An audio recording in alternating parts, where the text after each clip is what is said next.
नमस्कार, अमन study point पर आप लोगों का हार्दिक स्वागत है। दोस्तों, पॉलिटी हमारे चैनल पर समाप्त हो गई है और हम लोग अब साइंस को कर रहे हैं। साइंस के अंतर्गत पहला सेक्शन हम लोगों ने भौतिक विज्ञान शुरू किया है। और देखिए, जैसा कि मैंने पहले भी बताया है, भौतिक विज्ञान में मैं जो अति महत्वपूर्ण सेक्शन होंगे और जिससे प्रश्न ज़्यादा आते होंगे वही मैं कराऊंगा। ठीक है।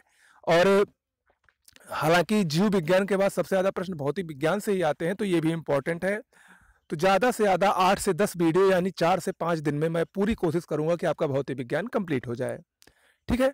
तो आज हम लोगों ने जो पहला वीडियो देखा उसमें हम लोगों ने बहुविकल्पीय प्रश्नों के माध्यम से कुछ प्रमुख प्रश्न देखे। आज हम लोग कुछ फैक्ट देखेंगे। दूसरे वीडियो में हम लोग कुछ फैक्ट देखेंगे और ये भी परीक्षा की दृष्टि से बहुत ही महत्वपूर्ण है। ठीक है। आप लोगों को इसकी पीडीएफ चाहिए तो इसकी पीडीएफ हमारे चैनल @अमन स्टडी पॉइंट पर उपलब्ध है। ठीक है। तो वहां से आप लोग पीडीएफ प्राप्त कर सकते हैं।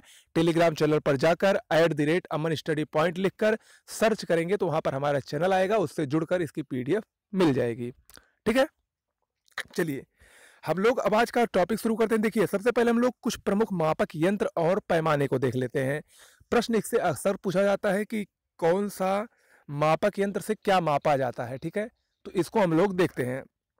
सबसे पहला है अल्टीमीटर। अल्टीमीटर से विमान की ऊंचाई मापी जाती है।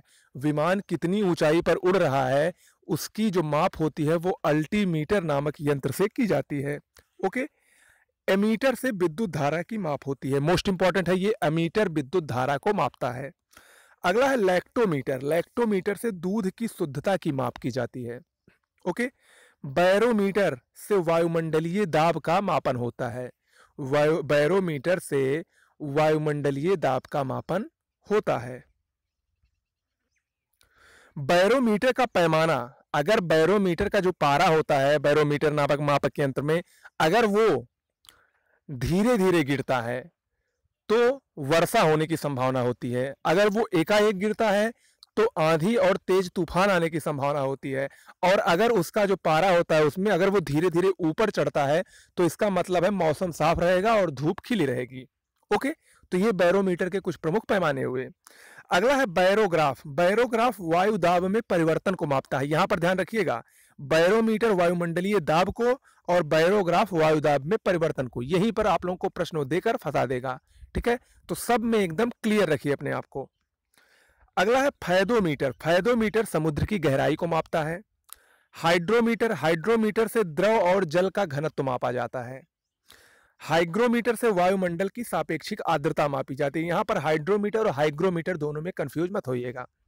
अगला है ऑडियोमीटर। ऑडियोमीटर से ध्वनि की तीव्रता मापी जाती है। अगला है एनीमोमीटर। मोस्ट इंपॉर्टेंट है, इससे वायु का वेग तथा बल तथा दिशा भी मापी जाती है। ओके। दाब मापी, जिसको हम लोग मैनोमीटर भी कहते हैं, इससे गैसों का दाब मापा जाता है। पायरोमीटर से उच्च ताप का मापन किया जाता है। सिस्मोग्राफ भूकंप की तीव्रता को मापता है। और स्फिग्मोमैनोमीटर ये रक्तदाब यानी जो ब्लड प्रेशर बीपी होता है उसकी तीव्रता को मापता है। बीपी किससे मापा जाता है? स्फिग्मोमैनोमीटर से। ठीक है। तो ये कुछ प्रमुख मापक यंत्र हो गए और उससे कौन सी चीज मापी जाती है ये हो गए। परीक्षा की दृष्टि से इंपॉर्टेंट है, प्रश्न इससे भी आते हैं।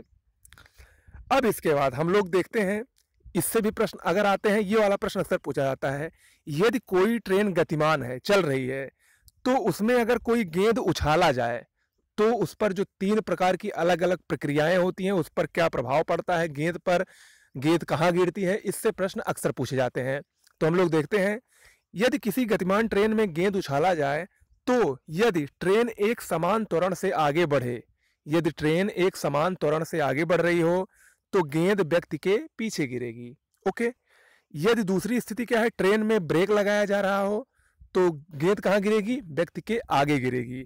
और यदि ट्रेन एक समान चाल से चल रही हो तो गेंद व्यक्ति के हाथ में गिरेगी। ठीक है। तो ये अलग 3 स्थितियां हैं, ये से प्रश्न अक्सर पूछा जाता है। और देखिए, मैंने जैसे पहले भी बताया था कि मैं इसमें ये नहीं है कि मैं आपको त्वरण के बारे में पूरा बताऊं, क्योंकि उससे प्रश्न कभी नहीं पूछा जाता है। सिलेबस बहुत बड़ा है, हमको अगर पूरा सिलेबस खत्म करना है तो थोड़ा हम शॉर्टकट में चलेंगे। जो इंपॉर्टेंट है उसको मैं सिर्फ बता रहा हूँ, खासकर भौतिक विज्ञान में। ठीक है। क्योंकि भौतिक विज्ञान में यही सब प्रश्न अक्सर पूछे जाते हैं। वो उसमें ये कभी नहीं पूछा जाएगा कि बल किसे कहते हैं, त्वरण किसे कहते हैं, ये सब कभी नहीं पूछा जाता है।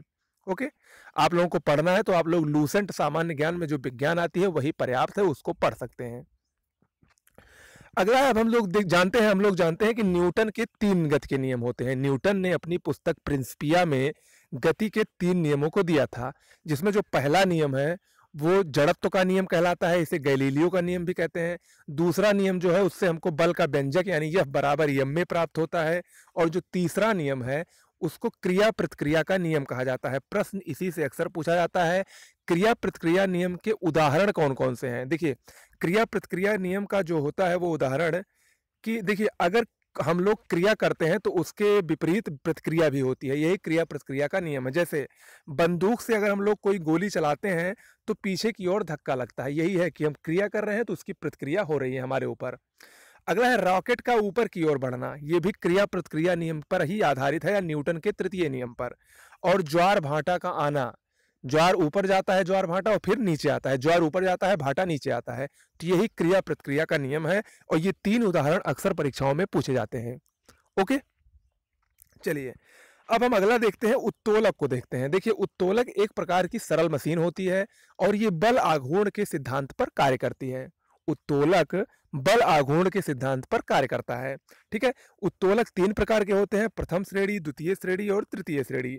प्रथम श्रेणी में जो आलंब होता है वो भार और आयास के बीच में होता है, द्वितीय श्रेणी में भार बीच में होता है और तृतीय में आयास। यहाँ पर आप लोग एक लाइन में आलंब भार आयास, एक में आलंब बीच में, दूसरे में भार बीच में और तीसरे में आयास बीच में, बस आप लोगों का याद हो जाएगा। ये बहुत ही कम पूछता है, इसमें जो मुख्य इंपॉर्टेंट बात जो पूछने लायक है वो है इसके उदाहरण पूछता है कि कौन सा किस श्रेणी के उत्तोलक का उदाहरण है। जैसे प्रथम श्रेणी का उदाहरण है कैंची और प्लास, कैंची और पिलास ये प्रथम श्रेणी के उत्तोलक के उदाहरण हैं। सरौता और एक पहिया की गाड़ी तथा नींबू निचोड़ने वाली मशीन जो होती है ये द्वितीय श्रेणी का उत्तोलक है, उसके उदाहरण है। ठीक है, और मनुष्य का हाथ और चिमटा ये तृतीय श्रेणी के उत्तोलक का उदाहरण है। ओके, चलिए अब हम लोग देख लेते हैं एक और प्रश्न जो कि बहुत इंपॉर्टेंट है, अक्सर पूछा जाता है, इटली में जो पीसा की मीनार है वो झुकी होने के बावजूद क्यों नहीं गिरती है। इसका मुख्य कारण गुरुत्व केंद्र होता है। ठीक है, इटली में पीसा की मीनार झुकी होने के बावजूद नहीं गिरती क्योंकि इसके गुरुत्व केंद्र से गुजरने वाली ऊर्ध्वाधर रेखा इसके आधार से होकर जाती है। ठीक है, तो उसका सिर्फ और सिर्फ एक कारण होता है गुरुत्व केंद्र। गुरुत्व केंद्र किसी पिंड का वह केंद्र होता है जिस पर उस वस्तु का समस्त भार कार्य करता है। ठीक है, आप लोग ज्यादा जानकारी के लिए पढ़ लीजिए, हालांकि कोई बहुत ज्यादा जरूरी नहीं है, मैं जो बता रहा हूं अगर आप लोग उसको ही पढ़ लेंगे तो उससे बाहर कहीं कुछ आने की संभावना नहीं है। और हाँ, अगर आप पढ़ना चाहते हैं तो लूसेंट सामान्य ज्ञान विज्ञान का जो सेक्शन है वो पर्याप्त है पढ़ने के लिए। चलिए अब हम लोग देख लेते हैं जो अगला हमारा टॉपिक है, इसमें ऊर्जा का रूपांतरण और उपकरण। जैसे कुछ प्रमुख उपकरण परीक्षा में अक्सर पूछता है कि डायनमो का क्या कार्य है, या यांत्रिक ऊर्जा को विद्युत ऊर्जा में कौन सा उपकरण बदलता है, तो इसको हम लोग देखते हैं। देखिए, पहला है डायनमो या जनरेटर, ये यांत्रिक ऊर्जा को विद्युत ऊर्जा में बदलता है। ठीक है, यांत्रिक ऊर्जा को विद्युत ऊर्जा में बदलता है। जैसे हम लोग जब जनरेटर स्टार्ट करते हैं, शादी ब्याह में आप लोगों ने देखा होगा, तो जनरेटर स्टार्ट करने पर उससे हमको लाइट मिलती है, तो वही है, वो यांत्रिक है। और यंत्र से क्या हमको मिल रही है, विद्युत मिल रही है, तो वही है, वो यांत्रिक ऊर्जा को विद्युत ऊर्जा में कन्वर्ट कर रहा है। विद्युत मोटर ये विद्युत ऊर्जा को यांत्रिक ऊर्जा में कन्वर्ट करता है। लाउड स्पीकर ये विद्युत ऊर्जा को ध्वनि ऊर्जा में कन्वर्ट करता है। माइक्रोफोन ये ध्वनि ऊर्जा को विद्युत ऊर्जा में कन्वर्ट करता है। और विद्युत बल्ब ये विद्युत ऊर्जा को प्रकाश ऊर्जा में कन्वर्ट करता है। ठीक है, तो ये कुछ प्रमुख उपकरण हो गए और वो किस ऊर्जा का किस ऊर्जा में रूपांतरण करते हैं ये हो गया। ठीक है, तो दोस्तों आज का हमारा इस सेक्शन में इतना ही, और ये जो मैंने सारे टॉपिक आपको बताए हैं। और देखिए, भौतिक विज्ञान में ज्यादातर प्रश्न प्रकाश से, विद्युत से और तरंगों से आते हैं, जो कि मैं आपको बढ़िया से कराऊंगा। ठीक है, और इससे पहले जो और भी टॉपिक है उससे जो प्रश्न आने वाले हैं उसको मैं 1 से 2 वीडियो में करा दूंगा। इसके बाद ज्यादा से ज्यादा 1 से 2 वीडियो और रहेगा, उसके बाद हम लोग प्रकाश पढ़ेंगे, विद्युत पढ़ेंगे, तरंगों को पढ़ेंगे, बस पूरा फिजिक्स खत्म हो जाएगा।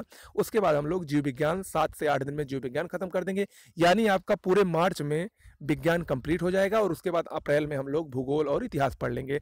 आपकी परीक्षा जहां तक बात है तो परीक्षा हमको लग रहा है कि मई में ही होगी, अप्रैल में उसके कोई चांसेस नहीं है। ठीक है, तो आज के लिए इतना ही। अच्छा लगा हो तो वीडियो को शेयर, लाइक, सब्सक्राइब कर दीजिए। धन्यवाद।